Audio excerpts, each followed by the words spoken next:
மாவட்டம் கும்பகோணம் உள்ளூர் ஊராட்சி அன்னை அஞ்சுகம் நகர் குடியிருப்பு பகுதிக்குள் காவிரி நீர் புகுந்ததால் பொதுமக்கள் பெரும் அவதியுற்று வருகின்றனர்.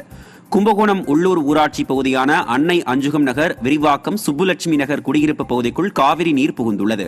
காவிரி நீர் கிளை வாய்க்காலான தேப்பெருமாநல்லூர் பாசன வாய்க்கால் சரிவர தூர்வாராமல் ஆக்கிரமிப்புகள் அதிகளவு இருப்பதே சுப்புலட்சுமி நகர் குடியிருப்பு பகுதிக்குள் நீர் புகுந்ததற்கு காரணம் என கூறப்படுகிறது.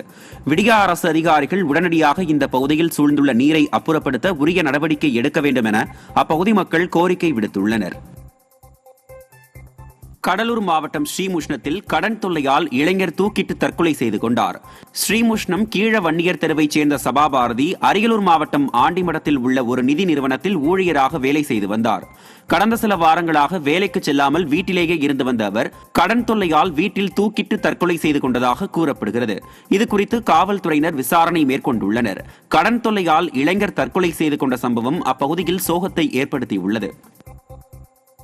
திருவள்ளூர் மாவட்டம் திருத்தணி அருகே சந்தன மரங்களை வெட்டி கடத்திய 3 பேர் கைது செய்யப்பட்டனர்.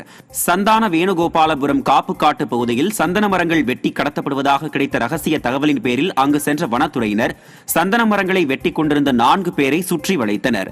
அதில் ஒருவர் தப்பி ஓடிய நிலையில் 3 பேர் கைது செய்யப்பட்டனர். அவர்களிடமிருந்து 2 லட்சம் ரூபாய் மதிப்பிலான 15 கிலோ சந்தனக்கட்டைகளை பறிமுதல் செய்தனர்.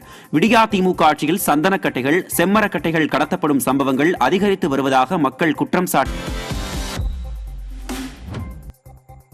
தஞ்சாவூர் மாவட்டம் கும்பகோணம் அருகே கழிவுநீர் தொட்டியில் தவறி விழுந்த ஒப்பந்த தொழிலாளி உயிரிழந்த சம்பவம் அப்பகுதியில் சோகத்தை ஏற்படுத்தியுள்ளது. கும்பகோணம் மாநகராட்சியில் தூய்மைப் பணியில் ஈடுபட்டுள்ள மேற்பார்வையாளர்களிடம் உதவியாளராக பணியாற்றி வந்த ராஜேந்திரன் என்பவர் பானாத்துறையில் உள்ள கழிவுநீர் சுத்திகரிப்பு நிலைய கிணற்று கட்டையில் அமர்ந்திருந்தபோது திடீரென வலிப்பு ஏற்பட்ட நிலையில் கிணற்றில் தவறி விழுந்து உயிரிழந்தார். ராமநாதபுரம் மாவட்டம் திருவாடானை அருகே அடிப்படை வசதிகள் செய்து தர வேண்டும் என விடியா அரசுக்கு கிராம மக்கள் கோரிக்கை விடுத்திருக்கின்றனர். சிறுகநல்லூர் என்ற கிராமத்தில் 200க்கும் மேற்பட்ட குடும்பத்தினர் வசித்து வரும் நிலையில் அங்கு முறையான சாலை வசதி இல்லாததால் அடர்ந்த காட்டுப்பகுதியில் 3.5 கிலோமீட்டர் நடந்தே செல்ல வேண்டியுள்ளது. எனவே தங்கள் கிராமத்திற்கு சாலை வசதியும் அங்கன்வாடி துவக்கப்பள்ளி மின்சாரம் உள்ளிட்ட வசதிகளையும் செய்து தர விடியா திமுக அரசுக்கு அவர்கள் கோரிக்கை விடுத்துள்ளனர்.